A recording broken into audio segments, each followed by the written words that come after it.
in 2 years. No, primero tú. You gotta smack it down. But You know this tradition, I explain you this tradition. So, past weeks, you have to feed the tío with food to make his belly full of presents.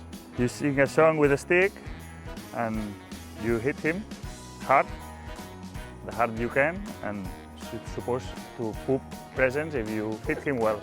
There are different songs. My song is Caga tío, no caguis arengades, que són massa salades, caga torró, que són més bons, and then you hit him. Caga tío, no caguis a turró, no caguis arengades, que són massa salades, caga torró, que són més bons. Nice poop, eh? ¡Ojo!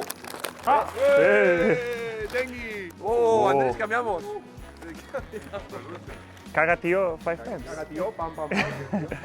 Caga tío, caga tío, caga tío, caga tío, caga tío.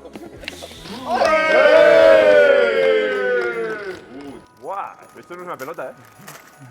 Ah, vale. Pero esto es para mí, no es para... ¿Sí?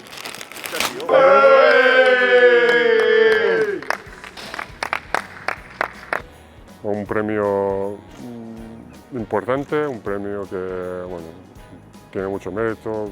Agradezco mucho a mis compañeros, a mis entrenadores, porque sin ellos esto no sería posible.